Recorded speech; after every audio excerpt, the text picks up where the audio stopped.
Oke guys, lanjut lagi Innova Diesel. Jadi kemarin kita baru selesai ngebersihin AC, deep cleaning ya kan, dibersihin sampai ke dalam-dalam. Nah hari ini karpet sudah selesai di laundry, udah kering, dan hari ini langsung kita pasang balik ke mobilnya guys, karena Innova Diesel ini kejar tayang banget nih. Nah jadi untuk kondisi karpetnya, ini sebelumnya kan kotor banget, bisa dicek di episode berapa saya lupa ya, pokoknya di video sebelumnya deh. Ini kan karpetnya kotor nih. Nah setelah di laundry sekarang kondisinya jadi, waduh tuh bisa dilihat ya. Ya memang nggak seperti baru, cuman jauh lebih bersih dari kondisi sebelumnya guys. Nih. Dan udah pasti ini karpet wangi itu daripada yang sebelumnya kan bau kos kaki tuh. Sekarang wangi. Nih, kondisinya juga sekarang, wih, jauh lebih bersih. Jadi abis ini kita langsung masang karpet dasar yang sintetis, baru ke cover-cover gitu. Nah nanti sebelum pemasangan cover-cover, klip-klipnya juga kita lengkapin dulu guys. Nah oke guys, ya ini karpet sintetis, karpet dasar sintetis sudah selesai kita pasang. Ini lagi kita bersihin dulu karena karpet sintetisnya juga ini berdaki. Jadi dakinya kita coba bersihin dulu ya kan, pakai cairan ajaib dan juga pakai sikat supaya hasilnya maksimal. Nah ini untuk cover plastik yang di belakang nih, ini udah selesai kita pasang. Klip-klipannya juga udah kita lengkapin sesuai dengan permintaan pemilik mobil. Mudah-mudahan gak ada yang kelewat. Nah untuk videonya kita cepetin aja, karena kalau nggak dicepetin nih bersihinnya lama banget guys. Nah oke guys, ini karpet sintetisnya sudah selesai kita bersihkan, dan kondisinya nih bisa dilihat sendiri ya. Sekarang lumayan bersih tuh, nggak seperti sebelumnya banyak daki juga ini. Tapi salah satu kerugian kalau pakai karpet sintetis seperti ini, karpet bludru bawahnya itu nggak kekontrol. Jadi kalau misalnya ada minuman tumpah, bocor, ya nggak ketahuan karena dilapisin pakai karpet sintetis. Jadi saran saya buat teman-teman, mungkin nggak usah dilapis pakai karpet sintetis seperti ini gitu. Tapi ya balik lagi ke kebutuhan sih sebenarnya. Nah misalnya kalau dalamnya basah, karpet blurunya basah, dilapis pakai sintetis itu kan nggak ketahuan tuh. Tahu-tahu basah aja karpetnya kan, bertahun-tahun gitu, itu bisa mengakibatkan karat, keropos, dan juga bisa yang paling parah tuh bolong sasisnya. Dan ciri-cirinya kalau misalnya interiornya basah, terus joknya tuh jok kulit sintetis, biasanya dia berjamur kalau nggak dipakai lama gitu. Oke. Nah ini kita lanjut ke bagian perkabelan. Jadi untuk kabel-kabel yang di bawah setir itu sepertinya bisa kita rapikan, cuman untuk kabel audio kita belum tahu ya kan, kabel yang di belakang head unit, karena kan ini ada beberapa kabel tambahan kayak kabel untuk monitor di headrest sama kabel untuk subwoofer. Nah kabel subwoofer ini kabelnya gede-gede guys gitu, jadi kita juga agak susah untuk ngerapiinnya. Jadi ya udahlah, untuk di bagian head unit ya saya dapatnya aja gitu, yang penting rapih gitu kan. Nah terus ini ada tweeter nih tweeter tambahan tuh, awalnya kan ditaruh di sini tuh, bekasannya masih ada. Ini pengen dipindah ke pilar A sini, cuman masalahnya di sini juga ada tweeter nih. Jadi apa nggak berlebihan gitu dipasang twitternya dua kayak gini ya kan, karena setahu saya sih kalau twitter ya cukup satu aja nih. Jadi nanti kita obrolin dulu sama yang punya mobil. Kalau dibolongin di pilar A kan sayang nih dipakein cover custom kayak gitu. Jadi mungkin nanti kita coba dulu Twitter mana yang lebih enak ya kan, Twitter yang nempel di pintu atau Twitter yang tadi di kolong. Nah ini masih di area perkabelan di belakang head unit guys tuh ya kan. Jadi kabelnya tuh banyak dan gede-gede, jadi susah untuk digulung. Jadi mungkin untuk di bagian head unit ini ya kita kerjakan serapinya aja gitu. Jadi ya udah penyakit sih sebenarnya kalau mobil udah dipasangin perangkat audio tambahan kayak subwoofer ya kan, terus ini ditambah monitor headrest, udah pasti itu kabelnya berantakan lah. Karena seperti yang saya bilang tadi, itu kabelnya gede-gede guys. Kalau untuk kabel head unit seperti ini, head unit tambahan ya, aksesoris tambahan head unit, sorry gitu. Jadi makanya untuk ngegulung atau untuk dirapiinnya agak susah nih, agak repot karena makan tempat lah.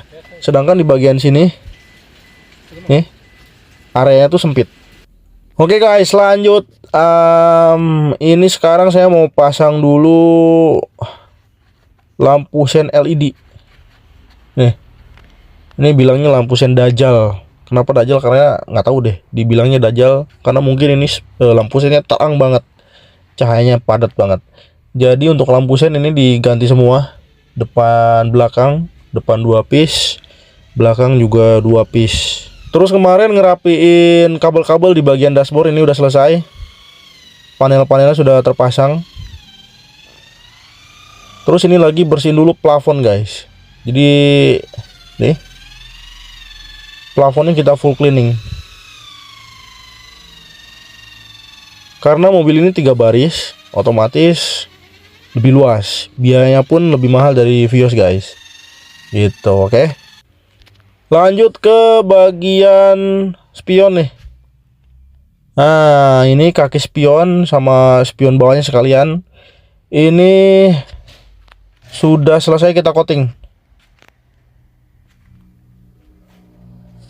Terus ini juga kita lagi pasang dulu velcro untuk frameless plate. Jadi untuk velcro-nya kita potong sesuai bentuk bumper depan ini nih, supaya rapi. Jadi nanti tinggal dipasang aja untuk si nomor platnya guys. Jadi nomor platnya nanti dipasangin velcro juga. Nih, untuk belakang juga udah kelar. Nah, ini untuk spion sebelahnya sudah selesai kita pasang guys. Ini udah kita coating full. Jadi dipretelin ya, kacanya dilepas, batoknya dilepas, lampu sennya dilepas, baru kita coating. Gitu, nggak ada sistem di masking lah. Itu sistemnya kita pretelin supaya hasilnya rapi. Terus nanti juga bagian karet kaca segitiga tuh yang di depan itu juga minta untuk di coating juga. Nanti kita coba coating ya. Nah, ini kita pasang dulu spion yang sebelahnya. Nah, oke guys, sekarang kita lagi di HSR. Jadi pemilik mobil minta untuk roda depannya di spuring aja tanpa balancing ya. Nah, jadi kebetulan kosong nih. Jadi begitu datang langsung diproses, dikerjain. Enak banget kalau lagi kosong. Kalau lagi penuh ngantrinya lumayan lama ya kan. Jadi ya udah tinggal dinaikin liftnya, nanti di spuring. Nah, oke guys, ini liftnya sudah naik nih. Itu juga lagi dipasang alat untuk spuringnya. Jadi nanti dilurusin semua, dibikin nol lagi, dikalibrasi. Uset. Supaya mobilnya berjalan lurus ya kan, apalagi nanti bulan puasa jangan sampai belok-belok ke warteg. Gitu guys, oke. Jadi ini lagi di proses dulu untuk spuringnya guys. Nah, oke, udah selesai. Jadi nyepuring itu sebentar, mungkin nggak ada setengah jam ya. Udah selesai. Ini mau dicoba test drive dulu sama mekanik HSR-nya guys. Wih, ini asli ganteng sumpah. Seandainya saya punya Innova ya kan, Innova diesel kayak gini ya, mungkin setelannya nggak jauh kayak begini. Clean, velg ring 18, fitment harian aja, nggak usah ceper-ceper. Tuh, wih gila, ganteng ya. Oke, lanjut. Setelah tadi beres pouring, kita mampir dulu ke steam. Jadi nanti kolongannya dibersihin, interiornya dibersihin lagi, ya kan. Terus untuk karpet tambahan ya, bukan karpet dasar sama karpet bludrunya tuh tadi. Ini karpet tambahan. Ini kan karpetnya berlapis-lapis. Ini kita bersihin di sini aja lah, sekalian kita cuci mobilnya.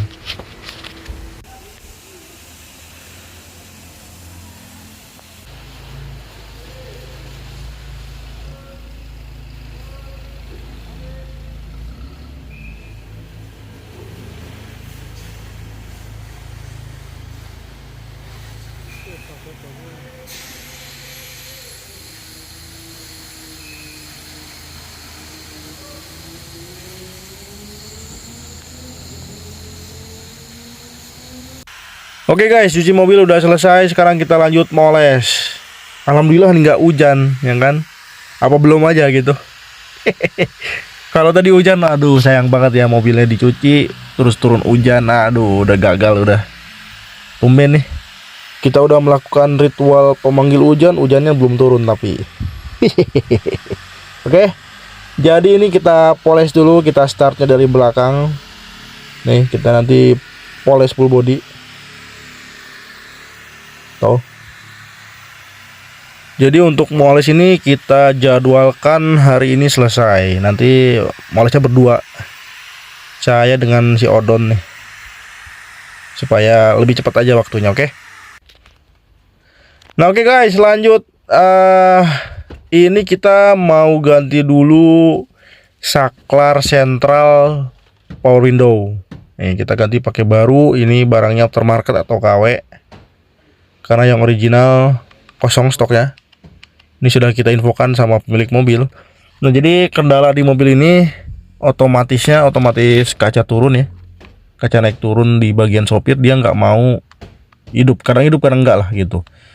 Nah ini 2 kali nih guys, truk tuh turun naik 2 kali. Yang ini udah ngelos, autonya udah ngelos, jadi dia udah nggak 2 kali truk tuh langsung gebros ke bawah kan.